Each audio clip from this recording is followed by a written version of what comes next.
mais uma vez, obrigada, muita gente nova entrando aqui. Brigadaço, hein? Realmente muito bom ver como as coisas estão acontecendo e está repercutindo. Bem legal, muito obrigada pela confiança mesmo.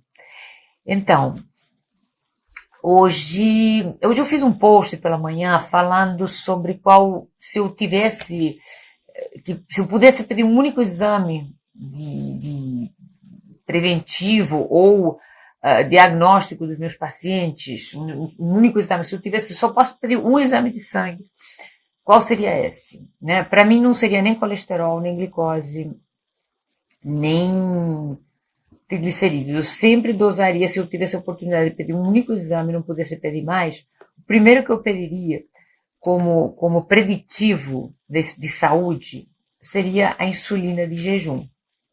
E eu vi que o post repercutiu bastante, muita gente perguntou, disse que o médico deles nunca tinha pedido, enfim, teve bastante, eu sempre esqueço o trequinho de pôr na orelha aqui.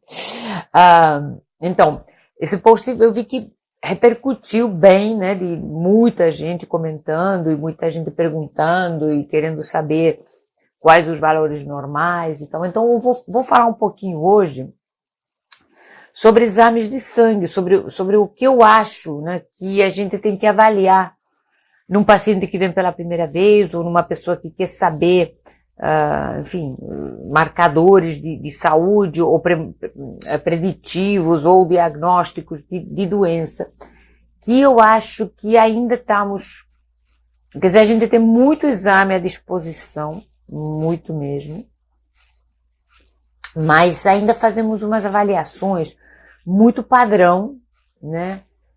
Eu vejo assim, a maioria dos pacientes vem com exame de lipidograma, né, de colesterol, sódio, potássio, cloro, magnésio, que eu acho que o pessoal pede, mas ninguém sabe exatamente o que fazer com isso, a não ser que tenham deficiências gritantes, onde a pessoa já precisa ser internada praticamente, né? Proteínas totais e frações também todo mundo dosa, mas a gente recebe assim, coisa que, né? E o grande lance é colesterol. Colesterol não pode aumentar, colesterol tem que estar normal, colesterol isso, colesterol bom, colesterol ruim. Temos uma autêntica obsessão pelo colesterol, né? E deixamos de lado, ou muita gente ainda deixa de lado, dois exames que eu acho que são fundamentais e muito mais preditivos e muito mais úteis na hora da gente fazer uma prevenção de doença, que são a insulina e outro que é a proteína C reativa, que é um exame que mede o grau de inflamação. Né? Por que eu estou falando isso? Por que você sempre tem que ser contra o sistema? Eu não sou contra nada, eu acho claro que tem que dosar o colesterol, obviamente, né? Temos que saber o lipidograma, mas que o mainstream, quer dizer, a corrente, o que se faz é valorizar um pouco excessivamente o colesterol e a necessidade de tratar desse colesterol. Não importa como, quer dizer, o colesterol tem que se manter abaixo de 200 sempre e o LDL tem que se manter abaixo de 150 sempre. E eu acho que a gente tem que ter uma leitura um pouco mais, como eu diria, um pouco mais inteligente do exame de sangue e pedir os exames que de fato nos digam o que vai acontecer com esse paciente, o que ele tem risco de desenvolver.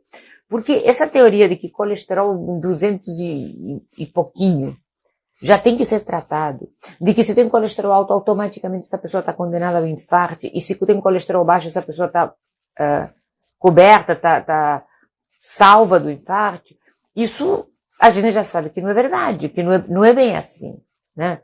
Porque hoje já sabemos, às vezes o colesterol elevado é uma consequência, porque nós sabemos hoje em dia muita mais coisa sobre o mecanismo de formação de placa, sobre o mecanismo de como a pessoa chega a ter o infarto, né? E o papel do colesterol nisso não é bem aquele que sempre ouvimos falar, colesterol alto entope as artérias e mata. Até porque isso é uma teoria muito simplista, muito em termos bioquímicos. O colesterol não corre lá, não tem patinhas para correr para lá e entupir e matar a pessoa. O colesterol faz parte de um grande sistema que nós temos não só no aparelho digestivo, não é só para... O colesterol não está lá só de sacanagem, não está lá só para fazer mal às pessoas. O colesterol é uma coisa essencial à vida, né? O colesterol não é uma gordura, o colesterol é um álcool complexo, né? Que é um éster que digamos, se comporta, para facilitar a coisa, se comporta como uma gordura.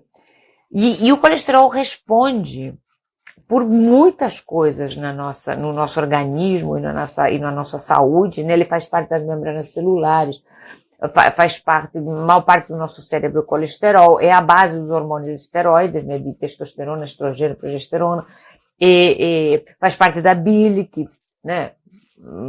Ajuda a digerir, ou é parte essencial da nossa digestão. E sabemos hoje em dia que o colesterol também tem um papel, por incrível que pareça, anti-inflamatório. Então, quando descobrimos aquela placa de colesterol, por que aquele colesterol está lá? Porque aquela pessoa que infartou tem uma massa de colesterol lá. Uma parte dessa placa é formada por partículas pequenas de LDL oxidadas. Então, nem todo o LDL é igual de ruim. A gente já sabe que temos vários tipos, né? E nem todo o colesterol total é tão ruim assim, porque uma parte também está fazendo parte desse sistema anti-inflamatório e está lá tentando, talvez, cicatrizar, né? Então, esse mecanismo de que, entrou colesterol, você comeu um ovo, aumentou o colesterol, infartou, está muito ultrapassado, não é assim que acontece. Óbvio que colesterol muito alto é uma coisa que tem que ser diagnosticada e tratada adequadamente, né? Porque tem vários fatores, tem a presença, porque o colesterol é um só, né? É um só. O LDL e o HDL são proteínas que transportam o colesterol, né? Como o LDL, enfim, várias proteínas que transportam o colesterol, e a gente entende que é colesterol bom, o HDL, porque o HDL faz uma função de pegar o colesterol que está por aí circulando e devolver para o fígado. E o LDL se entende que é ruim, porque faz o papel contrário, ele leva o colesterol necessário do fígado pela circulação afora para chegar nas células, e ele tem uma capacidade maior de oxidar, e ele é formado por partículas grandes e pequenas, e essas partículas pequenas de LDL oxidado é que está se chegando à conclusão, isso todos são estudos mais recentes, né, de que essas partículas pequenas de LDL oxidado é que lesariam a parede das artérias e começariam a provocar a placa da ateroma, que posteriormente pode romper, formar trombo e causar infarto. Então, o mecanismo de formação de placa, o mecanismo de causa do infarto, não é aquele simplista de comer o ovo ou comer manteiga, vai aumentar o colesterol, vai morrer disso. Não é por aí. É um processo bioquimicamente muito mais complexo e muito, muito, muito incentivado por duas causas fundamentais. Por que se forma essa placa? Por que tem essas pequenas partículas que oxidam? Tá? Basicamente, primeiro, pelo nosso grau de inflamação, que aí eu digo que entra, esse exame como preditivo, eu prefiro ver a proteína C reativa, que dosa mais ou menos, que dá uma ideia do grau de inflamação. E a proteína C reativa a gente tem que saber avaliar, porque qualquer inflamação pode aumentá-la. Então, se você está com uma lesão muscular, ou com recém-operado, ou com uma pneumonia, tudo isso vai aumentar muito a proteína C reativa. Então, ela também não tem que dizer, tá alta, vou morrer. Não, peraí, você teve uma gripe, você teve uma infecção urinária, você teve alguma coisa que justifique. Ela também serve para acompanhar a evolução das doenças inflamatórias ou infecciosas. Então, quando a PCR começa a diminuir, quer dizer normalmente que a pessoa está melhorando em todos os aspectos. Mas aí nós temos aumentos muito grandes de proteína C, né, de 24, 25, 40, sei lá, muito altos. Mas a proteína C reativa mantida, elevada, constantemente acima de 0,5, 0,8, 1, 1,5, em pessoa que não tem infecção, mas que está acima do peso, que não tem atividade física, que está sedentário, é um indicador de inflamação crônica subclínica, que essa sim é o vilão número 1 do infarto e das doenças associadas enfim, do diabetes, do infarto e por aí vai, né? Esse sim é um exame que realmente é preditivo. Então, a pessoa está com uma PCR constantemente alterada, elevada, níveis entre acima de 0,5 até 3, aí temos que começar a ver o que você está fazendo errado para diminuir esses níveis. Não nos preocupar, não vem ao caso aqui níveis muito altos por causa de uma infecção, porque isso é enfim, outra leitura, né? Mas no que diz respeito a exames preditivos, né? Está comentando aqui a Thaís que a maioria dos médicos ainda, infelizmente, está preocupado com o colesterol e que o colesterol alto não se come gordura. E, gente, isso é muito elástico. É muito elástico. E não tem uma receita de bolo para todo mundo, tá? Algumas pessoas, porque nós temos características diferentes em relação a carboidratos, a gorduras, quer dizer, as pessoas reagem de maneiras um pouco diferentes. Quer dizer, há um consenso, digamos, alimentação limpa, alimentação com baixo teor de alimentos industrializados, alimentação livre de açúcares, de farinhas, faz bem para todo mundo. De maneira geral, isso não faz mal a ninguém, todo mundo pode fazer, velho, jovem, grávido, todo mundo pode comer limpo, todo mundo deve comer limpo, deve comer sem industrializado, sem tomar refrigerante, isso faz bem para todo mundo. Mas nós temos um nível de tolerância a carboidrato e a gordura que é diferente do indivíduo para outro, né? Algumas pessoas têm o magro de ruim. Conhecem algum magro de ruim que não engorda de jeito nenhum? Essa pessoa consome muito mais rapidamente qualquer insumo do que uma pessoa que seja mais gordinha ou que engorda com mais facilidade. Então, nós temos diferentes níveis de tolerância a carboidrato. Tem gente que pode se alimentar com um nível razoável de carboidrato na dieta, que pode comer batata, que pode comer batata doce, que pode comer um arroz integral, e não vai ter aquela repercussão horrível no estado de saúde, nem no peso, né, nem nada disso. E tem pessoas que têm uma menor tolerância a carboidrato e vão desenvolver resistência à insulina e vão ficar acima do peso se não fizer uma restrição estrita. Sobretudo, e especialmente aquelas pessoas que já detonaram a saúde, que já estão pré-diabéticas e que já estão com resistência à insulina. A resistência à insulina é uma síndrome de intolerância a carboidrato. Essa pessoa seguramente vai ter que conviver com uma dieta restrita de carboidrato para o resto da vida para manter a saúde, porque ele exauriu a reserva insulínica, exauriu a capacidade do corpo dele de lidar com carboidrato. Então, cada indivíduo tem que ser analisado dentro do próprio contexto. Não existe uma receita para todo mundo. Se você é aquela pessoa saudável, que sempre se alimentou bem e malha bastante e tal, você provavelmente não vai ter grandes problemas. Mas vai restringir um pouquinho mais se quiser emagrecer uns quilinhos, mas isso não vai atrapalhar a sua saúde de uma maneira geral. Mas se você é aquela pessoa que se alimentou de achocolatado, bolo, biscoito, bolacha, sucrilho, sucrilhos, barrinhas, refrigerantes, que engordou 25 quilos acima do peso, que está tendo repercussão agora, então alterando tudo, está apitando todos os alarmes, está alterando glicose, seguramente você já está com uma resistência à insulina importante e não vai ter jeito, você vai ter que restringir carboidrato pelo resto da vida, porque você exauriu a capacidade das tuas células, quer dizer, a resistência à insulina é uma coisa que a gente adquire, não é uma coisa que venha de fábrica. O que vem de fábrica é uma tendência maior ou menor. Mas a alimentação bagunçadérrima, na base de muitos açúcares e muito industrializado, é capaz de provocar resistência insulínica em praticamente todo mundo. Uns ou outros, muito sortudos, não vão desenvolver, mas a imensa maioria vai. Um de cada 6 habitantes desse país está em risco de desenvolver diabetes, está com resistência à insulina e nem sabe. Então, é muito importante, por isso que é muito importante dosar a insulina de jejum, porque a insulina de jejum altera muito antes de aparecerem os primeiros sintomas de diabetes, muito antes até da hemoglobina glicada começar a elevar.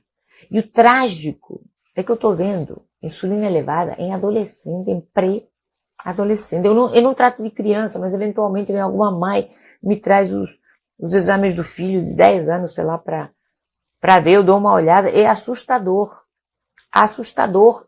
Pessoas, por quê? Porque o menino começa o dia com sucrilho, com achocolatado, porque não quer comer, come biscoito e sorvete e sobremesa e refrigerante, porque criança tem que comer, tem que tomar refrigerante, e quando tomar refrigerante toma mate, que outra bomba de açúcar e por aí vai. Porque essa criança com 12, 13 anos está com insulina elevada, e essa criança vai ter problema, sim, não escapa.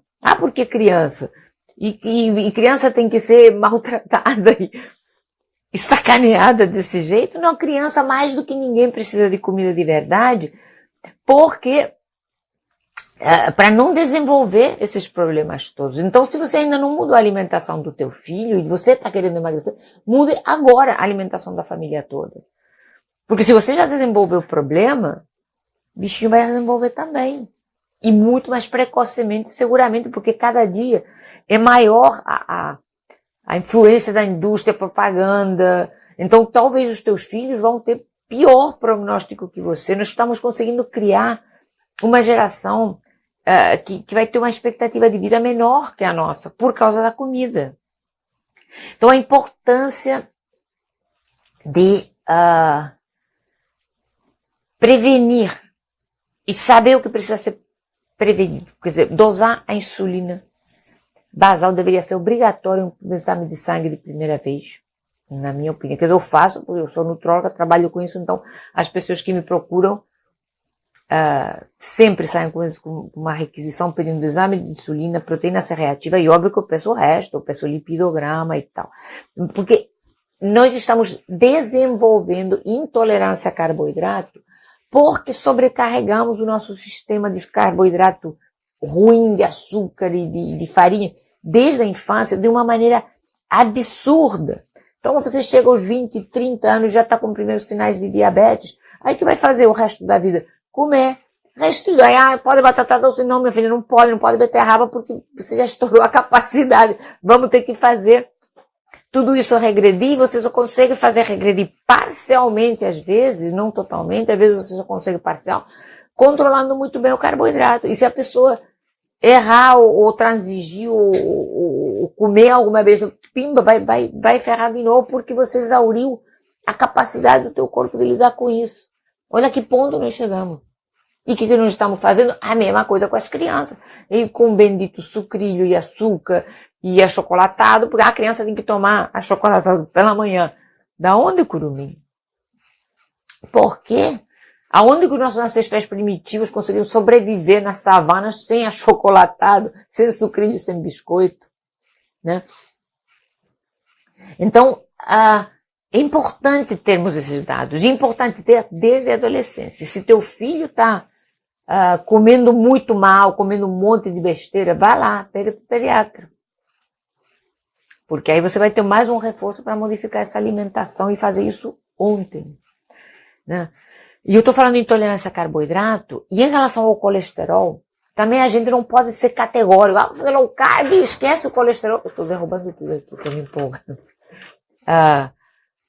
Esquece o colesterol. Não esquece o colesterol. Não, a gente não esquece o colesterol, porque tem uma parte das pessoas que reagem.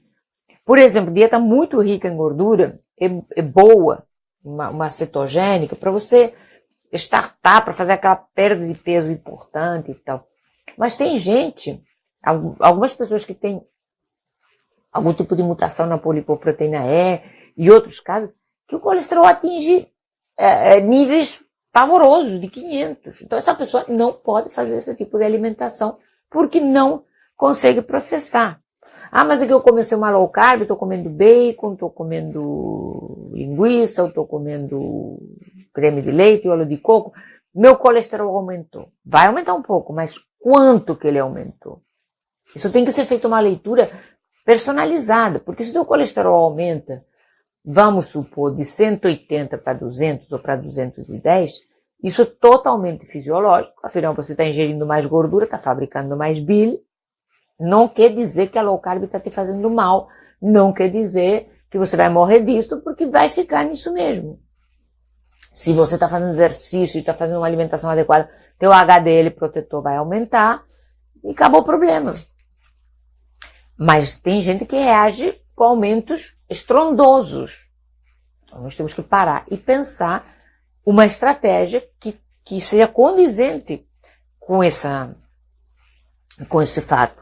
Né? Então por isso que é importante você procurar um especialista, não sabe o que ele faz, fazer por conta própria, que eu digo, tirar besteiras da tua casa, tirar açúcar, tirar farinha, isso não vai fazer mal a ninguém, isso faça desde ontem. Mas tá com muita dúvida, embolou meio de campo, enfim, aumentou alguma coisa além do razoável, presta atenção, você pode ser aquele bilhete premiado, aquela pessoa que tem uma alteração genética, que pode desenvolver uma dislipidemia. Então vamos prestar bastante atenção a isso, porque não existem dois seres humanos iguais. Nós temos diferente cor de cabelo, diferente cor de olho, diferente cor de pele, e nós temos características genéticas que nos fazem ser diferentes e requerer uma atenção diferenciada. Então tem que prestar um pouquinho de atenção também a isso, porque não vale para todo mundo. Para mim, um paciente que vem porque o colesterol dele aumentou uns pontinhos com a low carb, eu vou dar um tapinha nas costas, vou dizer, tá ótimo, tá lindo, porque a tua insulina baixou, a tua hemoglobina glicada baixou, você que perdeu não sei quantos quilos de peso, tá lindo, maravilhoso, vai com Deus que não vai acontecer nada. Mas eu já atendi pacientes que iniciaram uma cetogênica por conta própria, se entupiram de creme de leite, de gorduras que para outros não vão fazer tanta diferença, e o colesterol deles foi lá para as cucuias. Então a gente tem que saber avaliar cada paciente e avaliar cada caso de maneira individual, né? Tem uma pessoa que pergunta aqui sobre o detox intestinal. Olha, eu estou tomando autêntico pavor. E olha, se vocês vão nos meus posts mais antigos lá do início, também fiquei toda empolgadinha no início com a ideia de detox, porque eu achava que era uma boa maneira de fazer sucos de clorofila e essas coisas, para melhorar um pouco o funcionamento do intestino e tal. Mas o negócio do detox toma umas proporções que eu acho perigosas, né? O que é detox intestinal? Para fazer um monte de chás e ervas e laxantes e fazer muito cocô? Depende, porque para fazer cocô, a gente tem que fazer cocô em condições, não é só provocar uma diarreia osmótica ou provocar uma diarreia por um chá de sêne, porque você irritou o aparelho digestivo, né? O aparelho digestivo tem que funcionar por quantidade, por qualidade, por força de gravidade e por condições bioquímicas adequadas. Então você tem que ter aquele impulso, né? Aquela vontade de defecar, de fazer cocô, tem que vir aquela vontade. A coisa tem que acontecer sem sofrimento, né? Às vezes tem que ter uma consistência homogênea, bacana, não tem que ser extremamente fedorenta, nem extremamente líquida, nem fazer cocô em pedacinhos ou em bolinha. Tudo isso, o cocô, um dia eu vou fazer um post sobre cocô, porque o cocô é uma coisa assim, fascinante, te dá muita informação. Muitas vezes eu peço exames de fezes com coprologia funcional, porque te dá muita informação sobre a digestão do indivíduo, se ele tem uma boa flora, se não comer, enfim, se precisa como se diz, de lactobacilos, se precisa de magnésio, se precisa de, enfim, de enzimas digestivas, o que está faltando lá, né? Então isso tem que ser uma coisa que também tem que ser analisada. Então tudo que é detox, que é tomar um xarope, um chá, um suco e vai resolver a tua vida, gente, tô tomando um pouco de medo dessa ideia, porque na onda do detox já nos entupiram de sucos detox, de comprimidos detox, de detox pro cabelo, detox pra pele, detox pra celulite, detox pra tudo, não serve pra nada, é só onera o seu bolso, não vai te tirar de nenhum sufoco, porque a saúde é um compêndio de atitudes inteligentes e positivas. Não é uma pílula, não é uma cápsula, não é um suco, não é uma massagem milagrosa. A saúde, a boa forma, é um conjunto de você lidar com o seu corpo com respeito. E o respeito pelo corpo exige uma alimentação. É claro que você precisa de atenção médica e de exames de sangue e de diagnóstico quando você já adoeceu ou até para corrigir coisas que vão acabar te deixando doente ou já estão te deixando doente e você nem sabe. Você só está cansado, desanimado, dormindo mal, não está fazendo cocô direito, você já está doente. Só que é aquela doença que empurra, né? Vai levando. Né? Mas você já está doente. Se você não levanta da cama depois de uma noite bem dormida, com ânimo, bom humor, dá bom dia para todo mundo, vai fazer teu exercício, a tua caminhada, teu funcional na praia, tua academia, se alimenta corretamente e chega ao final do dia com um cansaço produtivo de quem trabalhou, de quem coisa, e vai dormir e dorme as tuas 7, 8 horas. Se você não está fazendo isso, seguramente você já está doente, já está inflamado, já está meio bichado, digamos assim. E você ainda não sabe porque ainda não acenderam aqueles alarmes maiores, né, de colesterol, de glicose, mas você já está preparando isso. Então, mau humor é doença. Mau humor é doença, é enfesado, você não fez cocô, não dormiu bem, enfim, tá irritado, tá frustrado com a própria vida, também isso, né, porque o bem-estar não tem que ser físico, tem que ser psicológico, econômico, espiritual, é complicadinho, né.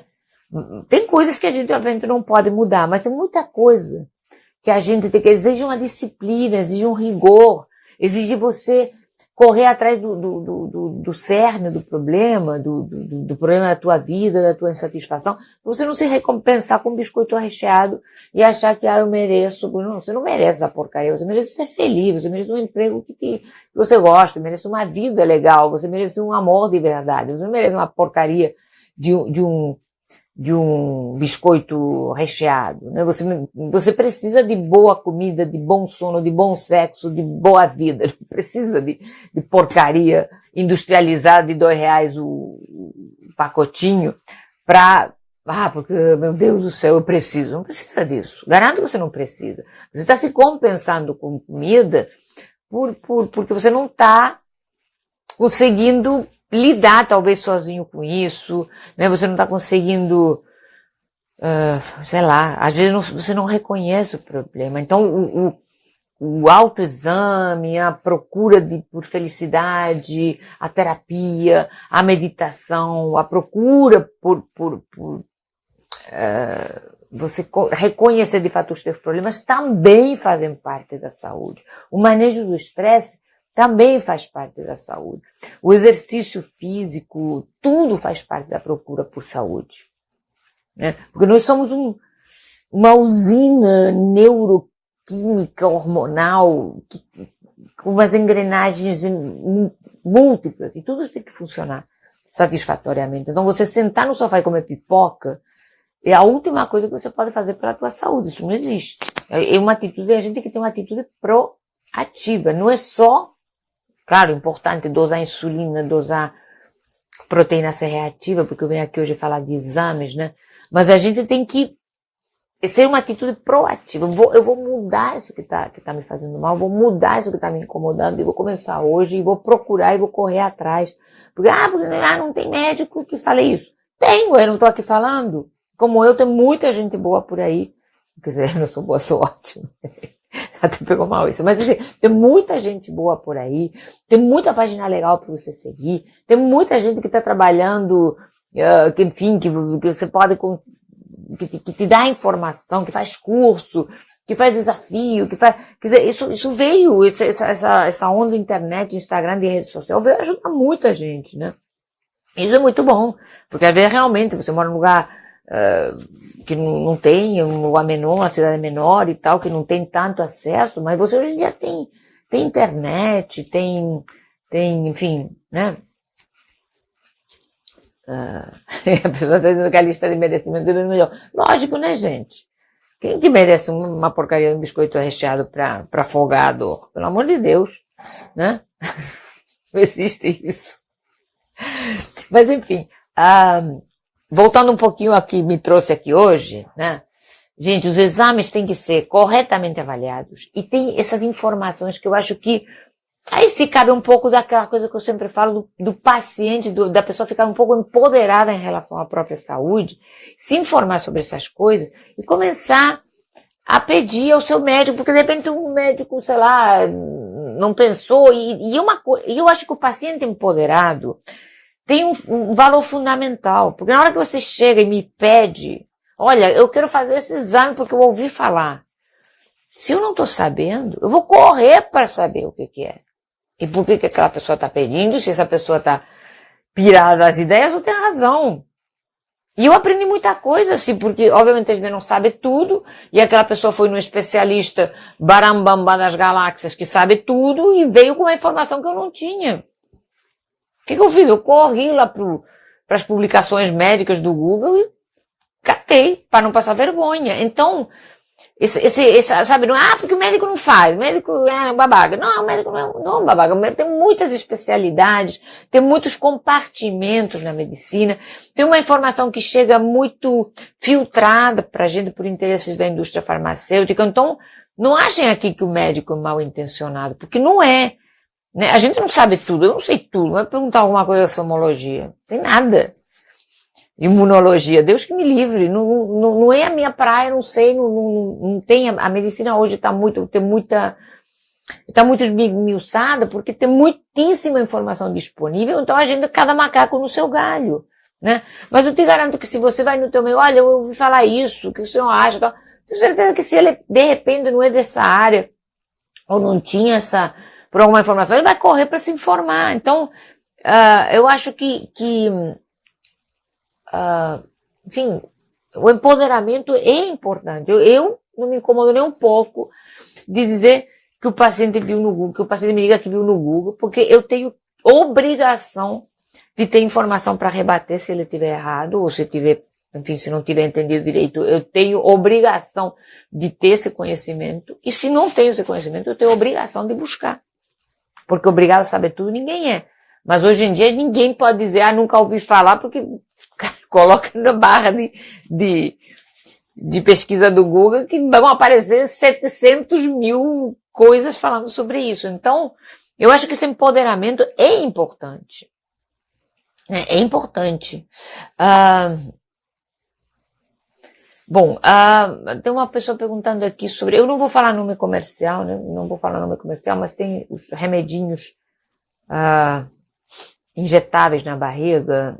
Eu acho que não é estritamente um remédio para emagrecer, não gosto. Eu acho que sim, a base de toda a terapia que eu faço é a comida de verdade. Toda a medicação que eu faço, que olha, vou ter que contar que eu tenho uma caneta bem ligeira, porque as pessoas estão muito doentes de tudo.